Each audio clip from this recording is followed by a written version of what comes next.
खून की प्यास पार्ट 1।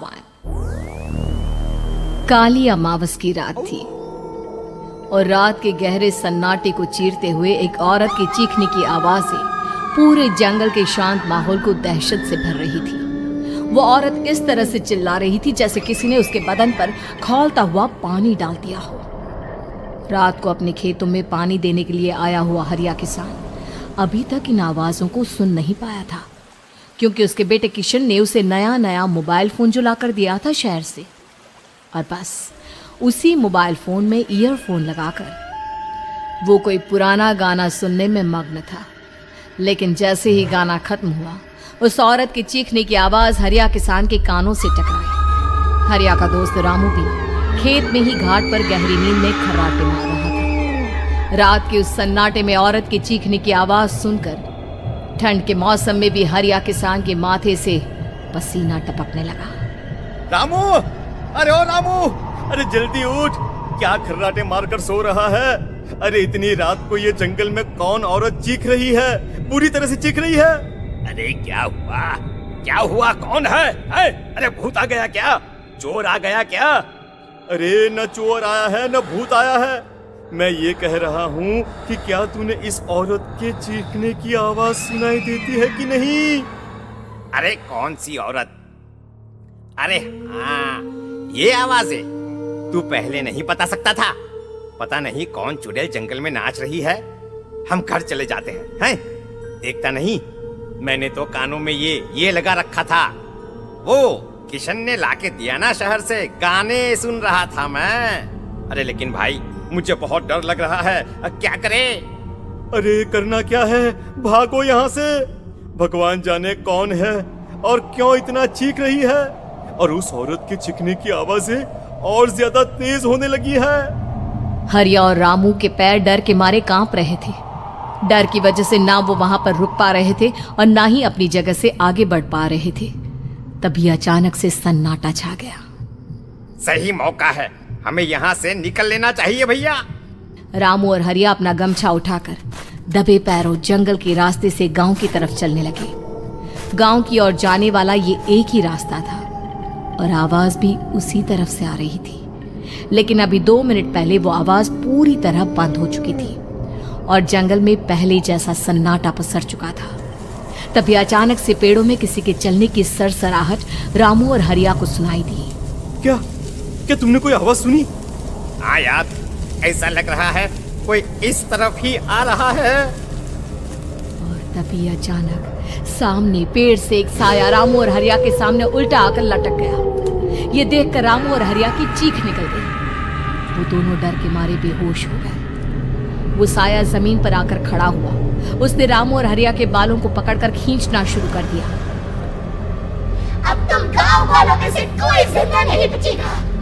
मैं तुम सबको ले जाकर उस गड्ढे के नीचे दफन कर दूंगी। सबकी जान ले लूंगी, मैं किसी को नहीं छोड़ूंगी। अगली सुबह रामू की पत्नी कमला हरिया के घर आई और उसने हरिया की पत्नी सुमन से अपने पति के बारे में पूछा।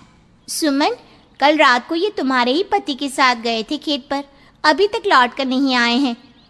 हाँ बहन, मैं भी वही सोचकर परेशान हूँ। मेरे पति भी अभी तक खेत से लौट कर नहीं आए। भगवान जाने क्या बात है, दोपहर होने आई है। अब तक तो उन दोनों को लौट कर आ जाना चाहिए था। क्या करे, कैसे पता करे कि वो दोनों कहाँ हैं? मेरा बेटा भी शहर गया हुआ है, वरना उसी को भेज देते खेत पर।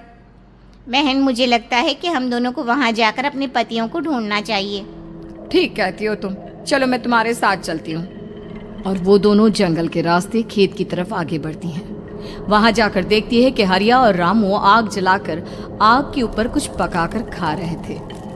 आप यहाँ पार्टी बना रहे हैं और वहाँ घर पर हमारी जान सुखी जा रही थी कि कहीं कुछ हो तो नहीं गया? मुझे कुछ नहीं हो सकता। मैं कभी नहीं मर सकता, समझे तो? अरे तबीयत तो ठीक है, ये किस तरह की आवाज में बात कर रहे हैं आप? कुछ हुआ है क्या? कुछ नहीं हुआ, बस जोरों की भूख लग रही थी, इसलिए खाना बनाकर खा रहे थे। अच्छा, इतनी बदबू आ रही है, ऐसा क्या बनाकर खा रहे हैं आप? जरा हमें भी तो बताइए। अरे भाभी, क्यों परेशान हो रही हैं? मांस पकाकर खा रहे हैं। एक जंगली जानवर कल रात को खेत में आ गया था। हम दोनों ने उसे मार दिया और बस उसी का मांस पक रहा है। आप भी खाइए ना, बहुत बहुत ही स्वादिष्ट है। दिमाग खराब हो गया है क्या आप दोनों का? आप दोनों मांस कब से खाने लगे, और वो भी जंगली जानवर का? चलिए अभी कभी घर चलिए। चलेंगे चलेंगे, लेकिन पहले ये मांस तो खत्म कर ले। कुछ देर बाद रामू और हरिया कमला और सुमन के पीछे पीछे गांव की तरफ चल देते हैं। रामू और हरिया की आंखें पहले जैसी नहीं रही थी, उनमें कुछ बदल गया था। रामू अपनी पत्नी कमला के साथ घर चला जाता है और हरिया अपने घर आ जाता है। देखिए, आपने जो कुछ भी किया मैं उसके लिए आपको माफ़ कर देती हूँ, लेकिन आज के बाद ये रामू के साथ जाकर मांस पकाकर खाया ना, तो इस घर में घुसने नहीं दूंगी आपको। अरे दिमाग मत खराब करो, मैं वहां खाट पर लेटकर गाने सुन रहा हूँ, मुझे परेशान मत करना आप। इतना तमाशा खड़ा कर दिया, दोपहर तक घर लौट कर नहीं आए और अब गाने सुनने। लेकिन हरिया घर के बाहर आंगन में जाकर चुपचाप लेट गया और गाने सुनने लगा। गाने सुनते सुनते हरिया को नींद आ गई। सुमन ने उसके कान से ईयर प्लग हटाया और अपने आप से कहा, जरा मैं भी तो सुनकर देखूं, ऐसे कौन से गाने सुनते हैं। उधर मोबाइल में एक अजीब सा गाना बजने लगा।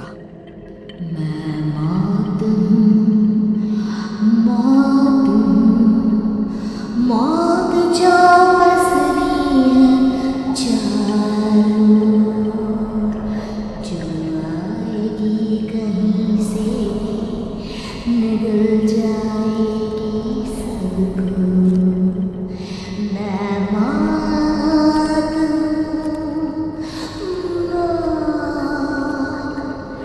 अब मैं छोड़ूंगी नहीं किसी को।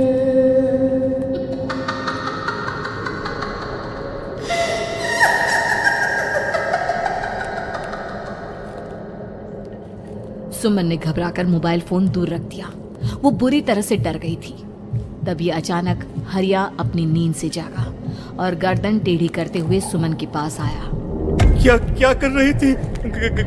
गाने सुन रही थी? वो ये कैसा गाना सुन रहे थे तुम मोबाइल के अंदर? मौत है, मौत। अरे ये सारी बातें छोड़ो और ये बताओ, आज शाम को तुम मेरे साथ खेत चलोगी? लेकिन क्यों? और तुम इस तरह से क्यों बात कर रहे हो? अपनी गर्दन सीधी रखकर बात करो ना। वो मेरी गर्दन में सोते सोते थोड़ा दर्द हो गया है। मेरे साथ आज खेत चलो ना। तुम्हारे साथ पूरी रात रहना चाहता हूँ। कैसी बात कर रहे हैं दिन दहाड़े? जरा भी शर्म नहीं आती क्या? अरे इसमें शर्माने वाली क्या बात है? तुम पत्नी हो मेरी। पूरी रात खेत पर रहता हूँ। मुझे भी तो तुम्हारे पास आने का हक है कि नहीं? अच्छा ठीक है, चलती हूँ आपके साथ खेत पर, लेकिन फिर उस रामू को मत बुलाना। अरे कैसी बातें कर रही हो? अगर तुम मेरे पास होगी तो मैं किसी को नहीं बुलाऊंगा, सिर्फ तुम और मैं और रात का सन्नाटा। शाम के वक्त हरिया सुमन को अपने साथ खेत पर ले जाता है। आसमान में चांद पूरी तरह से चमक रहा था। हरिया ने अपने खेत में बनी हुई छोटी सी झोंपड़ी के अंदर सुमन को अपने पास बिठा लिया और उसके बालों में हाथ फिराते हुए कहा, कितनी खूबसूरत हो तुम, बहुत सुंदर लग रही हो। एक चांद से भी ज्यादा सुंदर लग रही हो। ऐसी बातें मत करिए ना, मुझे शर्म आती है। अपनी आंखें खोलकर जरा मेरी तरफ तो देखो। अरे देखो तो सही। सुमन ने शर्माते हुए जैसे ही अपनी आंखें खोली, उसके होश उड़ गए। हरिया के बड़े बड़े दांत निकल आए थे और वो पूरी तरह से एक जानवर की तरह नजर आ रहा था। कौन हो तुम? तुम मेरे पति नहीं हो। कौन हो तुम? मुझे जाने दो। लेकिन हरिया ने सुमन के हाथ को कसकर पकड़ लिया। उसके नुकीले नाखूनों की वजह से सुमन के हाथ से खून बहने लगा था। बहुत दर्द हो रहा है, मुझे जाने दो। कौन हो तुम? क्या करना चाहते हो? वही जो एक आदमी एक औरत के साथ करना चाहता है, और उसके बाद मैं तुम्हें वहीं ले जाऊंगा जहां पर तुम्हारा पति है। क्या मतलब? क्या कहना चाहते हो? कहाँ है मेरा पति?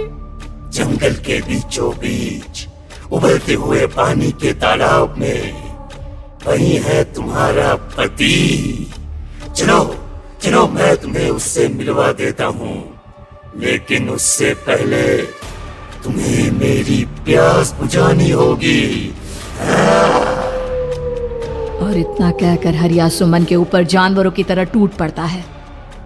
आखिर कौन था वो जानवर, और क्या सुमन उसके शिकंजे से बचकर निकल पाई?